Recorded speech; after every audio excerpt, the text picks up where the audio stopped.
It was a case that challenged everything we thought we knew about life, death, and the mysteries of reincarnation.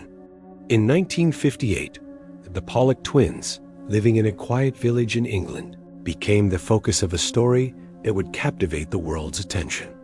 Their lives were marked by inexplicable events, and what seemed like an ordinary family tragedy quickly transformed into something extraordinary. When the Pollock twins, born after the tragic death of their older sisters, began to exhibit unnerving behaviors, such as knowing things they couldn't possibly have known and remembering a past they had never lived, the questions grew. Could these two young girls really be the reincarnations of their lost sisters? And if so, what did this reveal about the nature of the soul? Some say it was a miracle. Others say it was a dark coincidence. But no one could deny the mystery surrounding the Pollock twins. Join me as we uncover the haunting story of a family forever changed by the inexplicable.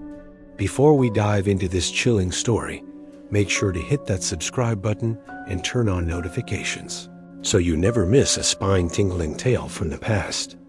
Leave a comment below to share your thoughts. Do you believe in reincarnation? Let's get started. In the small, tranquil village of Hexham, tucked away in the countryside of Northumberland, time seemed to drift in a peaceful slumber. The cobblestone streets, the age-old stone buildings, and the echoing church bells all painted a picture of an idyllic English town, untouched by the pressures of modern life. Life here moved at its own rhythm, slow and deliberate, with little to disturb the delicate balance. Yet, in 1957, something happened that would disrupt the very fabric of this peaceful existence and change the lives of one family forever. The Pollock family, residing in this quaint village, had always been a picture of happiness and prosperity. John Pollock, a man of faith and devotion, had married Florence, a woman with a quiet strength that complemented her husband's temperament perfectly. Together, they had two daughters, Jacqueline and Joanna. Their girls were the center of their world, and nothing could have been more perfect than their family. Jacqueline, the eldest at 11 years old, was a thoughtful, kind child with a vivid imagination.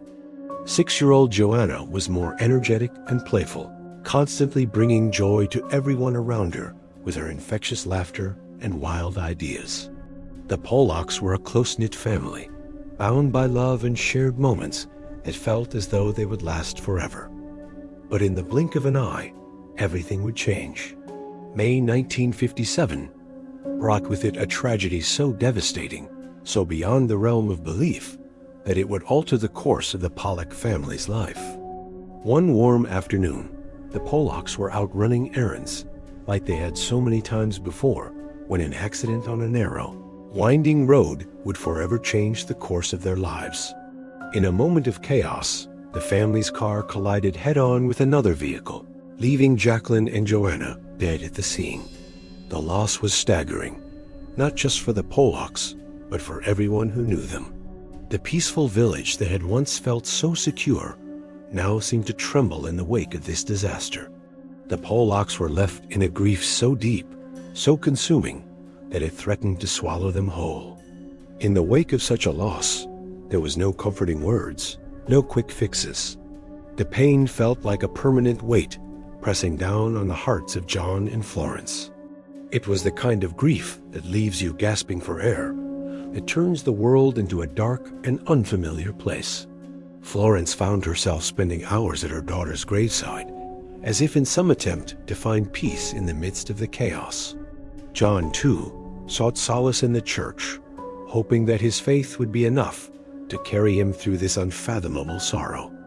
And yet, as the days bled into one another, neither of them could escape the crushing sense of loss that had taken over their lives. It seemed as though they would never find their way out of the shadow of death that loomed over them. But fate, as it often does, had other plans. In the months following the accident, Florence discovered that she was pregnant again. This news brought with it a mixture of emotions, hope, fear, and a deep longing for a sense of normalcy. Could this pregnancy bring some light back into their lives? Or would it serve only as a reminder of their loss? Florence and John could not answer that question, but they clung to the hope that perhaps with time, the birth of a child might bring them some solace. By October of 1958, Florence gave birth to twin girls, Jillian and Jennifer. Their arrival should have been a joyous occasion, yet it felt bittersweet. While their birth brought a flicker of light into the Pollocks' lives, it was not without its shadows. Florence and John couldn't help but feel that the birth of these new children didn't erase the memory of Jacqueline and Joanna. The twins were healthy and beautiful, but there was an oddness that accompanied their arrival. From the very beginning, there was something almost otherworldly about them, something that set them apart from the start. As the twins began to grow, it became increasingly apparent that there was something truly strange about them. At first, it was small, almost unnoticeable things. Jillian, the slightly older twin, would talk in ways that seemed far beyond her age. One day, when she was barely 2, she looked at Florence and said, "I used to be a big sister." Florence was stunned. How could Jillian, at her tender age, know what it meant to be an older sister? Had Florence ever told her about her sisters who had passed away? No, she hadn't. But it didn't stop there. As the twins grew older, their behavior became even more unsettling. Jillian would often talk about things from the past, about things she had no reason to know. She would mention Jacqueline and Joanna by name and speak about them as though they had never died. "I remember when I was a big sister," Jillian would say, "but then I had to go away." She would speak of their old house, a place that Florence had sold years ago after the accident. How could Jillian know about it? How could she even know about the car accident, let alone remember it? Then there was Jennifer, the quieter of the two twins, who also exhibited strange behavior. One day, Jennifer was playing with a doll, and she said, "This is Joanna's doll.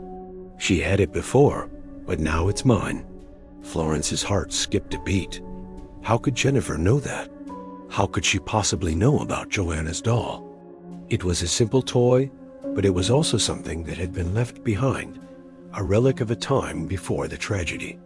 The twins' knowledge of these things they had never been told, was beyond the realm of explanation. But the strange occurrences didn't stop with toys or memories of the past. As the twins continued to grow, they began to develop personalities and habits that seemed eerily similar to their deceased sisters. Jennifer, the more reserved of the two, began to exhibit characteristics that mirrored Jacqueline's quiet, thoughtful, and serious beyond her years. Jillian, on the other hand, was more playful and energetic, much like Joanna had been. It was as if the souls of their older sisters had somehow found their way into the bodies of these new children. Could it be possible? Could the Pollock twins be the reincarnations of Jacqueline and Joanna? The family couldn't ignore the growing number of strange coincidences. The twins would often refer to their deceased sisters by name, and they would mention things about their lives as though they had lived them themselves. "Joanna had a bike like this," Jillian would say, pointing to a photograph of her late sister. "She liked to ride it in the garden, but then it broke." But how could Jillian know that? How could she remember something from a life she had never lived? The more the Pollocks tried to ignore it, the more the mystery deepened. One of the most chilling moments occurred when the twins were playing outside. Florence overheard them talking in a way that sent chills down her spine. "I used to live in a big house," Jillian said wistfully, "but now I live in a little house." Jennifer nodded in agreement, saying, "I had a big bed before, but now it's small." The Pollocks had moved to a new home after the accident. How could the twins have known about the old house? Florence couldn't understand it. The coincidences were piling up, one after another, and each one was more baffling than the last. The Pollocks weren't the only ones to notice the strange behavior of the twins. As word of the unusual occurrences spread, people in the village began to take notice. Some believed that the Pollock twins were simply imaginative children, using fantasy to cope with the tragedy of their past. But others, particularly those with a deep interest in the supernatural, began to wonder if there was something more at play. Could the souls of Jacqueline and Joanna have returned to live again? Or was this simply a case of grief manifesting in strange ways? Despite the skepticism of many, the Pollocks couldn't shake the feeling that something extraordinary was happening. The twins' behavior was too consistent, too detailed, to be simply a figment of their imagination. It was as if the very souls of their lost daughters had been reborn into these new bodies, living once again, but with memories and traits that seemed impossibly familiar. As the years went by, the mystery of the Pollock twins continued to grow. The family never spoke publicly about their experiences, but the story became known far beyond the village of Hexham. Some saw it as a miraculous event, proof of the existence of the soul beyond death. Others dismissed it as an elaborate fantasy, a product of overactive imaginations. But for the Pollocks, there was no denying what they had experienced. They had been given a second chance to love their daughters, even if they could never fully understand why or how. The case of the Pollock twins would go on to be one of the most famous and mysterious cases of possible reincarnation in history. To this day, it continues to captivate the imagination of those who believe in life beyond death. Was this a miracle? A supernatural event? Or simply a case of coincidence and grief manifesting in strange ways? The mystery remains, and the Pollock story continues to haunt those who seek answers to life's deepest questions. As the Pollock twins continued to grow, so did the mystery surrounding them. Florence and John, though deeply rooted in their faith and belief in the natural order of life, found themselves caught in a whirlwind of strange occurrences that no amount of prayer or logic could explain. The girls were now 5 years old, and their behavior had become even more bizarre and perplexing with each passing day. The twins had begun to form clearer and more specific memories of a life that had been lived before they were even born. The first signs of these memories came not in flashes or fragmented images, but in full, coherent recollections. Jillian, ever the talkative twin, had begun to recall details about Jacqueline's life with such specificity that it was impossible to ignore. One evening, as they were sitting around the dinner table, Jillian mentioned to her father, John, "I used to have a bike like that," pointing to a photo of Jacqueline with her beloved bicycle. "But it broke, and I was sad." John, whose heart had already been shattered once, could only stare at his daughter in disbelief. How could she know about the bike? How could she even remember something from a life she hadn't experienced? Jennifer, the quieter twin, seemed more withdrawn, but still shared moments of uncanny insight into the past. She would often speak about the house where they had once lived, before the tragedy. The house had been sold after the accident, but Jennifer seemed to recall every detail with startling accuracy. She spoke of the rooms, the layout of the house, and even the furniture that had been in their old living room. John and Florence never spoke of the house to the twins, yet they seemed to remember it as if it had been their home. Florence, already on edge, could hardly bring herself to ask, "How is this possible?" The most striking moment came one cold winter evening when the twins were playing in the living room. Florence overheard their conversation from the kitchen. "I remember when we used to live in a big house," Jillian said, almost wistfully. "But now we live in a little house." Jennifer nodded in agreement, adding, "I used to have a big bed, but now it's small." Florence froze. The twins had never been told about the house, the bed, or any of the details of the life they had lived before. She stood there for a moment, her heart pounding in her chest, unsure of what to do or say. The air in the room grew heavy, as though the very walls were closing in on her. Was this some kind of sick joke? Or was there something more at play, something that transcended time and space itself? The mystery deepened when the twins began to exhibit behaviors that mirrored those of their deceased sisters, Jacqueline and Joanna. Jennifer, for example, began to adopt Jacqueline's mannerisms and even her more reserved personality traits. She had always been a quieter child, but now she seemed to embody Jacqueline's somber nature even more. It was as if Jennifer had inherited Jacqueline's spirit, taking on the same posture, the same movements, and even the same expressions that Jacqueline had once worn. Jillian, on the other hand, became more energetic and playful, reminiscent of the vibrant, lively Joanna. It was as if the twins had somehow absorbed the essence of their older sisters and were now reliving their personalities in these new bodies. For John and Florence, this was both a comfort and a terrifying realization. On the one hand, it was a relief to see their daughters' personalities return in some form, but on the other hand, it raised an uncomfortable question. Could this really be their daughters reincarnated? Or was this some strange manifestation of their grief, an overwhelming desire to keep the memory of Jacqueline and Joanna alive at any cost?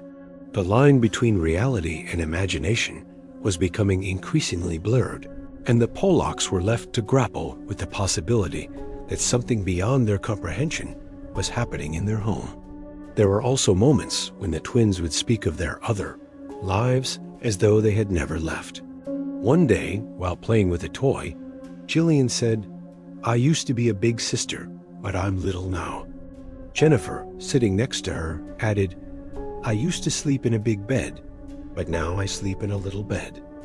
Florence was stunned. The twins had no way of knowing these details.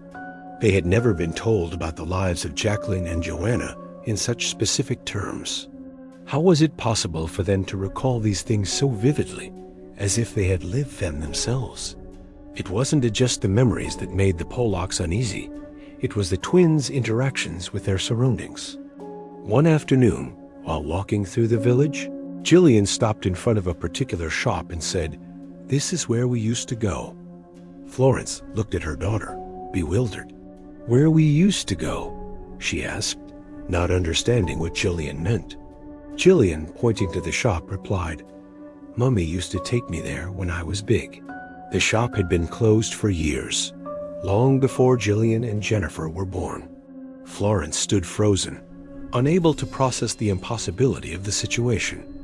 Was this some kind of strange coincidence, or was there a deeper truth to the twins' memories?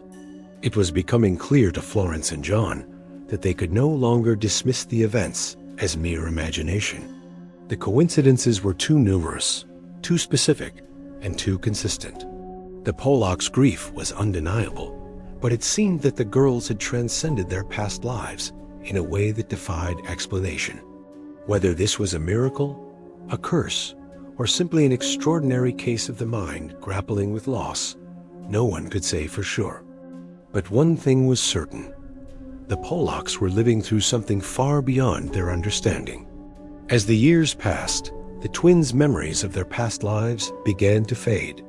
The details they had once spoken of with such certainty became less frequent, and eventually, the twins began to focus more on their current lives. But even as the years went by, the shadow of their past remained. The Pollocks were never able to fully escape the feeling that Jacqueline and Joanna were still with them in some form, still living on in the lives of their new daughters. And while the world outside may have moved on, the Pollocks remained trapped in a mystery that had no clear answer. Over time, the story of the Pollock twins began to spread. The once quiet village of Hexham became the center of attention as people from all over the world came to learn about the strange case of the reincarnated sisters.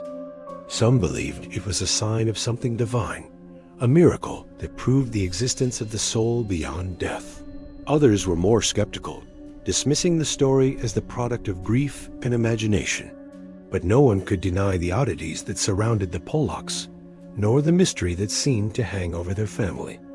For the Pollocks, there was no easy answer. They had witnessed something that defied explanation, and while they had found comfort in the belief that their daughters had returned to them, they were also left with an uneasy question. What if this wasn't the work of some higher power, but simply a strange quirk of fate, a cosmic accident? They could not say for certain, and perhaps no one ever would. But for the Pollocks, the question remained. Could the soul live on after death? Could it truly return, taking on a new life in a new body? And if so, what did that mean for the nature of life, death, and the world beyond. As the years went by, the Pollocks tried to move forward. They focused on their family, raising their twins with love and care, even as they carried the weight of their past. The world continued to turn, and the mystery of the Pollock twins slowly faded from the public eye. But for John and Florence, the questions remained, and the story of their daughters, their lost daughters, and their returned ones would continue to haunt them for the rest of their lives. For those who witnessed it, the Pollock twins remain a symbol of the unknown, a case that challenged everything we thought we knew about the soul, life, and death.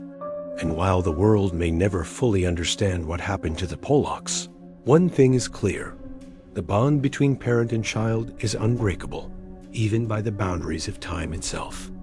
As the years went by, the Pollock twins, Jillian and Jennifer, grew older, but the mystery of their past lives never fully faded from their family's consciousness. Florence and John, although they tried to focus on their daughters' present lives, couldn't escape the nagging feeling that something extraordinary had happened to them, phenomenon so strange that it defied logic and reason. Their daughters had returned, or at least part of them had, and with their return came a burden that John and Florence could never fully shake. The twins, now 8 years old, were like any other children in many ways. They went to school, they played with friends, and they experienced the usual ups and downs of growing up. But the difference was that there was always a shadow hanging over them, a constant reminder of the unusual nature of their existence. They were not like other children. Their memories of their past lives and their personalities, so closely mirroring those of Jacqueline and Joanna, set them apart. Florence often found herself staring at her daughters, wondering how they could have retained such vivid memories of a life they had never lived. One of the most striking aspects of the twins' behavior was their interactions with people in the village.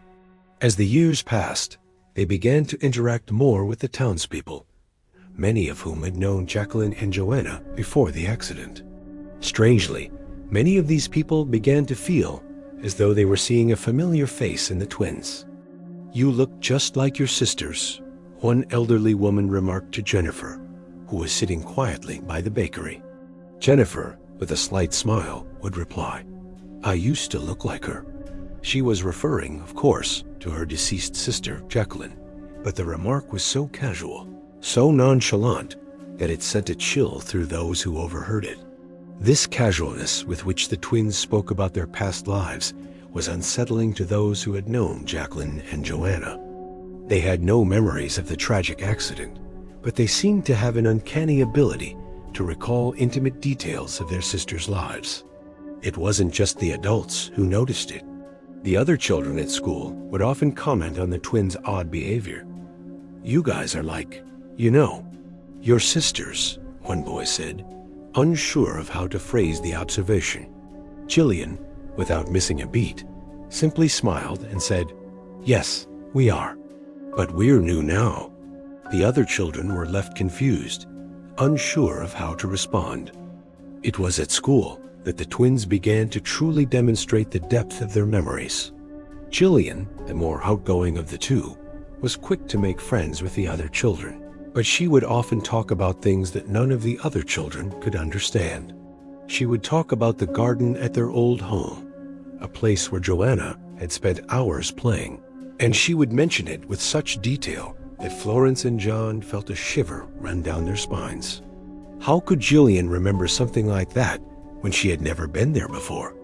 Jennifer, on the other hand, was quieter, but no less unsettling. She had an eerie ability to recall certain family friends of Jacqueline and Joanna, friends who had long since moved away. Jennifer would spot them in the crowd at school functions or in the town square and immediately recognize them, calling them by their first names. "Hello, Mr. Smith," she would say to an older gentleman who had known Jacqueline and Joanna when they were young. "I remember you." The man, taken aback, would smile awkwardly, but it was clear that he felt uncomfortable, as though he had been confronted by a ghost from the past. The twins' behavior became increasingly more peculiar with each passing year. and Florence and John found themselves in an ever more perplexing position. Their daughters had returned, or at least a part of them had. But what did that mean for their family? Could they truly be the reincarnations of Jacqueline and Joanna? Or was this something else? Something that defied all logic and understanding? The questions haunted the Pollocks constantly, and they found themselves at a loss for how to proceed. It wasn't just the memories that made the situation so unsettling. It was the way the twins seemed to understand things they had no right to know. One afternoon, while John was sitting in the living room, Jillian came to him with a question that made his blood run cold. "Daddy, do you remember when you used to play with me when I was little?" She asked innocently. "You used to push me on the swing, but now you're busy all the time. Why don't you do that anymore?" John looked at his daughter, speechless. He hadn't played with her on a swing, not in this life at least. Jillian, with her innocent smile, had no idea how deeply her words affected him. As the twins grew older, they began to display more pronounced behaviors that mirrored those of their deceased sisters. They would often visit the graveyard, where Jacqueline and Joanna were buried, and stand quietly before the headstones, as though they were in communion with their past selves. Florence and John would sometimes accompany them, but the air around the graveyard was always heavy, as though the twins were not merely visiting a place of rest, but a place where they had once belonged. They would stand there for hours, lost in thought, as if waiting for something or someone to call them home. And then there were the dreams.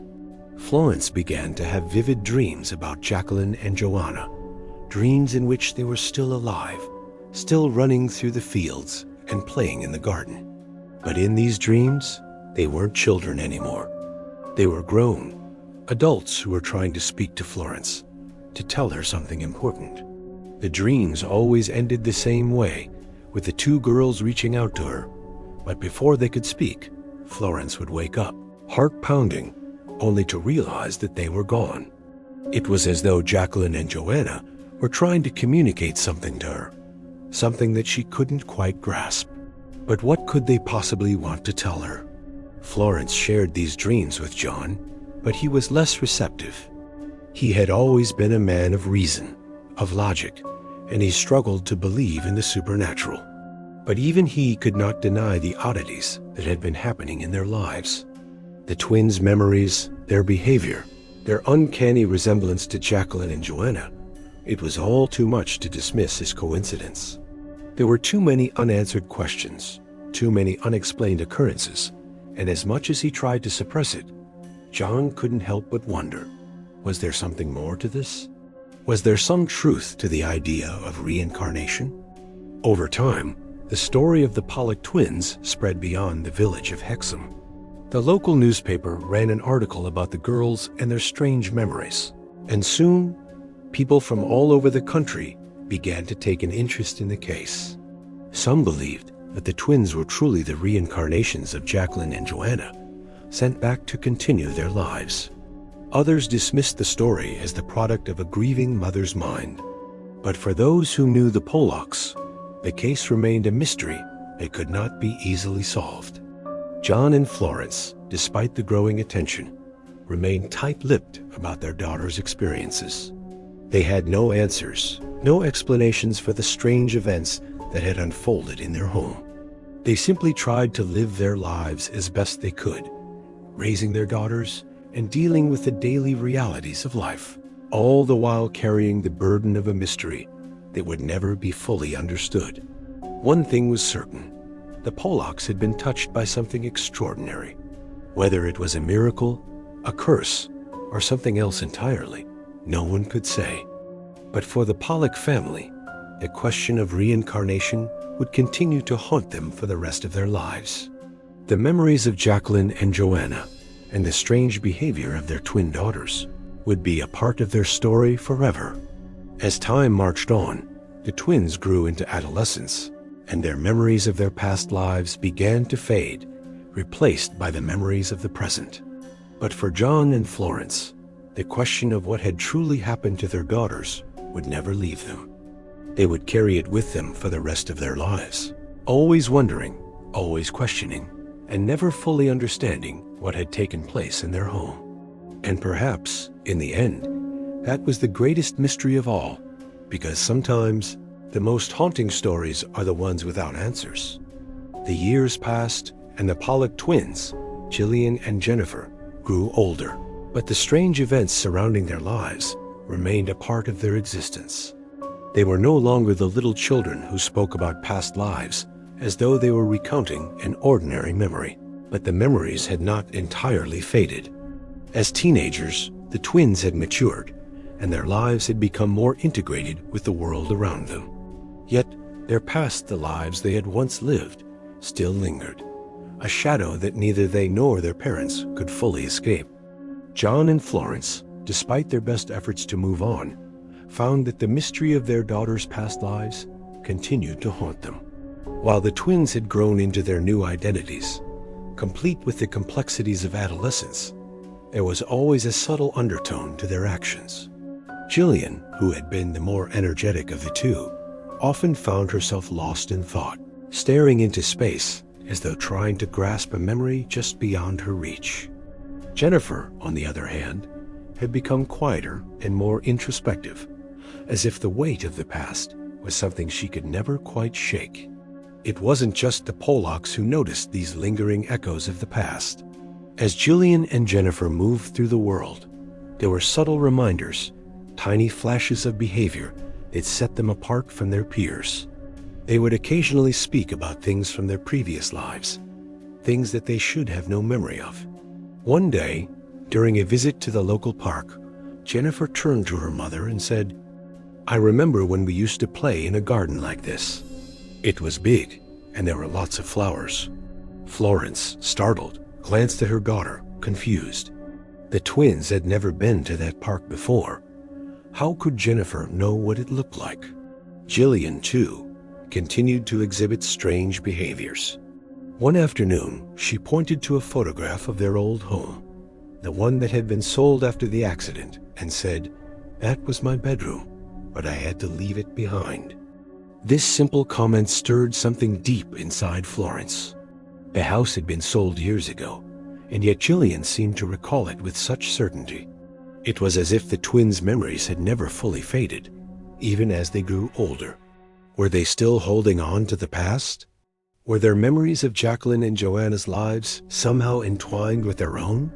The Pollocks, overwhelmed by these strange moments, decided to seek help from experts. They consulted psychologists, religious leaders, and even mediums, hoping that someone could provide some answers to the mystery that had consumed their lives. Some of the experts suggested that the twins were simply experiencing vivid dreams, or that they had been exposed to stories of Jacqueline and Joanna's lives without realizing it. Others were less certain, offering theories that ranged from the psychological to the supernatural. But no one could offer a definitive answer. And as time went on, John and Florence began to feel as though they were chasing a ghost trying to understand something that was beyond their grasp. At school, the twins had become somewhat of an enigma. Their classmates were both fascinated and disturbed by their behavior. Many of the other children, particularly those who had known Jacqueline and Joanna before the accident, would often look at the twins with a mixture of awe and fear. Some children would approach the twins and ask questions about their deceased sisters. But Jillian and Jennifer always gave answers that seemed far too real to be simple childhood fantasy. "We used to play in the garden with our dolls," Jillian would say, her voice distant and calm. "But we don't play anymore. We grew up too fast." Jennifer, quieter and more reserved, had become something of an observer. She would often sit by herself, watching the other children play, her eyes filled with an expression that seemed both wise and mournful. It was as if she understood something that no one else could. Sometimes she would look at her mother and say things like, "You used to be my mommy, but now you're my mommy again." The words would hang in the air, and Florence would feel a pang of sadness mixed with confusion. Was this some kind of curse? Was this their fate to live forever haunted by the memory of their lost children? As the twins entered their teenage years, the strange occurrences began to wane, but they never fully disappeared. Jillian and Jennifer continued to live their lives as best as they could, navigating the challenges of adolescence with a maturity beyond their years. Yet, even as they adapted to the world around them, there were moments when their past selves seemed to resurface. They would have dreams of their deceased sisters, dreams in which they were reunited, and in these dreams, they would speak of their previous lives as though they were still alive. "I used to play with Jacqueline," Jillian would whisper in her sleep, "but now she's gone." And Jennifer would dream of Joanna, saying, "I remember when we were together, but I'm alone now." John and Florence could never fully explain the dreams that the twins had. Were they simply the product of vivid imagination? Or were they glimpses into a past life that refused to fade away? No matter how much the Pollocks tried to dismiss the supernatural explanations, they could not ignore the strange coincidences, the memories, and the odd behaviors that had shaped their family for so many years. The villagers, too, had not forgotten the mystery of the Pollock twins. Over the years, the story had become part of local folklore, a strange tale passed from one generation to the next. Some people in the village had begun to view the Pollocks with a mixture of reverence and fear. There were whispered conversations in pubs and local shops, discussions about the possibility of reincarnation, and the idea that the souls of the lost children had somehow found their way back to their parents. Some people believed that the Pollock twins were a living miracle, proof of an afterlife that could not be explained. Others dismissed the story as nothing more than an elaborate fantasy, a myth created by the grieving minds of John and Florence. Florence, for her part, tried to push the mystery aside, but it was always there, lurking in the background of her life. She had lost 2 daughters and had gained 2 new ones, but in the process, she had lost something intangible, something that had once been part of her heart. Could she ever truly move on from the death of Jacqueline and Joanna? Or were they forever bound to the lives of Jillian and Jennifer? The question haunted her, and she often found herself staring at her daughters, wondering if they were truly the same souls that had once walked the earth. It was during one of these quiet moments of reflection that Florence had an epiphany. She realized that she would never have all the answers, and that was okay. The mystery of the Pollock twins, the strange memories and behaviors, would never be fully explained. But that didn't mean it wasn't real. It didn't mean that the love she had for her daughters, whether they were the reincarnations of Jacqueline and Joanna or not, was any less true. In the end, perhaps that was all that mattered. The love they shared, the bond between mother and child, was not bound by time, space, or even death. It was eternal. As Florence came to terms with this realization, she began to see her daughters in a new light. They were not just the ghosts of her past, nor were they simply replacements for the children she had lost. They were their own people, with their own personalities, their own hopes, and their own futures. And while their past lives may have been a part of them, they were not defined by them. Florence and John had the opportunity to raise their daughters anew, to create new memories and experiences that were uniquely their own. And yet, as Jillian and Jennifer continued to grow into adulthood, the memory of their past lives of Jacqueline and Joanna remained an undeniable part of their story. The twins had become part of a larger narrative, a tale of love, loss, and the mysterious forces that bind us all together. Whether their story was one of reincarnation, coincidence, or something else entirely, the Pollock family had learned to accept the mystery as part of their lives. They would never have all the answers, but they no longer needed them. What mattered most was that they were a family, bound together by the love they shared, a love that transcended time, space, and death itself. As the years continued to unfold, the mystery of the Pollock twins became less of an enigma to the outside world and more of an accepted part of the Pollock family's life. The questions surrounding their reincarnation, or whatever it was that had caused such strange occurrences, still lingered in the minds of those who had followed their story. Yet for John and Florence, the passage of time had softened the edge of the supernatural. They had come to accept their daughters for who they were, not as replacements for their lost children, but as individuals with their own personalities and identities. Jillian and Jennifer were now in their early 20s, a time in life when people begin to form their futures and make their mark on the world. For many, it is a time of great change, a time when the past begins to feel distant and the future comes into sharper focus. But for the Pollock twins, the past never truly left them. It lingered like an old photograph that refuses to fade, reminding them and everyone around them of the mystery they carried within them. Though they had grown into young women, Jillian and Jennifer remained closely tied to the memories of Jacqueline and Joanna. It was as if the experiences and lives of their sisters had left a permanent imprint on their souls, one that could never be erased. Jillian, the more outgoing of the two, had developed a sense of independence that allowed her to step away from the past for moments at a time. But Jennifer, more introspective and reserved, struggled with the weight of the memories. It wasn't that she didn't love her new family or feel connected to her current life. It was just that the echoes of the past sometimes felt too strong to ignore. During their early teens, the Pollock family had tried to create new traditions, new memories that would allow the family to move forward and heal. They celebrated birthdays, holidays, and milestones like any other family, but the specter of Jacqueline and Joanna always seemed to hang over the festivities. Florence, as much as she loved her daughters, couldn't escape the feeling that something was still unresolved.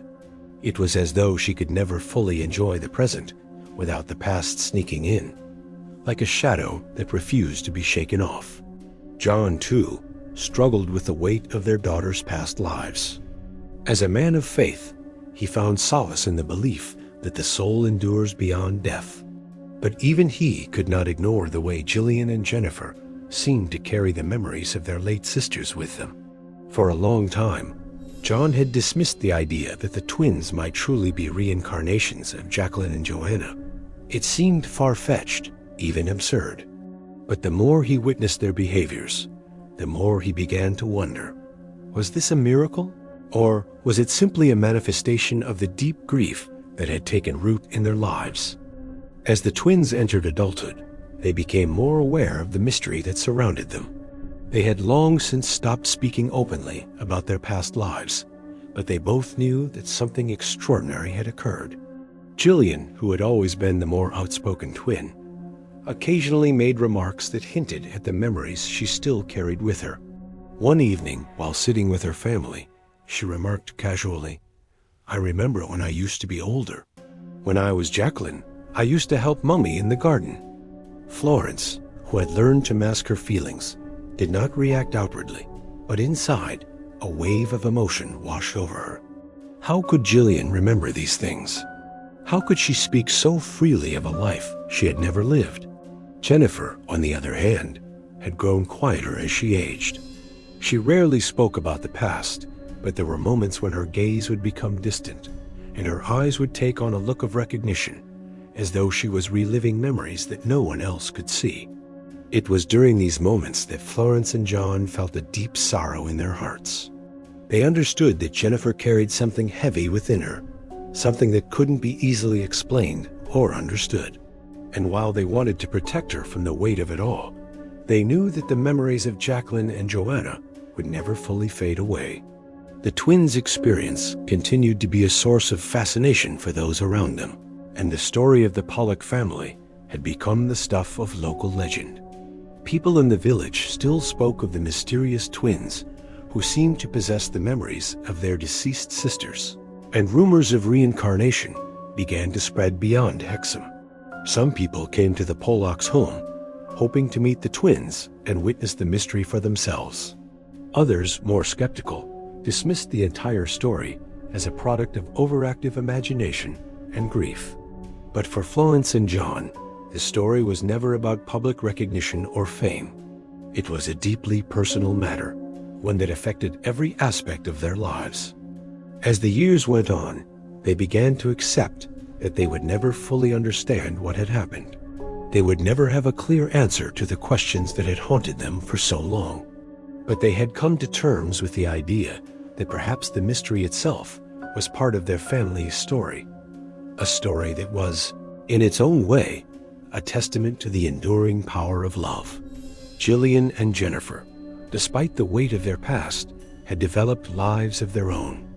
They had both gone on to pursue their own passions, enrolling in college and beginning to build careers.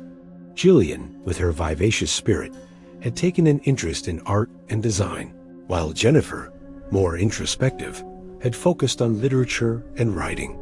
They both found fulfillment in their studies, and they had developed strong friendships with others their own age. Yet, despite their achievements, there was always a part of them that remained tethered to the past, a past they couldn't fully explain, but one that was deeply ingrained in who they were. The tension between the past and the present grew stronger as the twins entered their 20s. They had moved on in many ways, but the past would always be a part of them. One day, while sitting in the living room with her mother, Jennifer said something that captured the essence of the struggle they both faced. "Mummy," she said softly, "sometimes I feel like I'm still Jacqueline. I can see her, I can feel her, but I'm also me. And I don't know how to make sense of it." Florence, who had grown accustomed to her daughter's introspective nature, simply nodded, her heart aching. She understood. Jennifer was still coming to terms with the memories, the feelings, the deep connection to the past that she couldn't fully explain. In the years that followed, Florence and John began to realize that they would never have all the answers. The mystery of the Pollock twins would remain unsolved, a riddle that they would carry with them for the rest of their lives. But they also realized that the mystery was not the most important thing. What mattered most was the love they had for their daughters, the love that had survived the tragedy of losing Jacqueline and Joanna, and the love that had brought Jillian and Jennifer into their lives. As the twins continued to live their lives, the story of their past slowly faded from the public eye. The world moved on, as it always does, and the mystery of the Pollock twins became just another story, another legend whispered in the corners of history. But for the Pollock family, the story would never be over. It would always be a part of who they were, a part of their shared journey, and a reminder that the love between a parent and child transcends time, memory, and even death. For Jillian and Jennifer, the past may have shaped them, but it did not define them. They were not simply reincarnations of Jacqueline and Joanna. They were individuals in their own right, each carving out their own path in the world. And while the mystery of their past lives may never be fully understood, they had found peace in knowing that they had been loved, both in this life and the next. The Pollock twins had lived through a story unlike any other, and while they would never fully escape the weight of that story, they had learned to embrace it as part of who they were.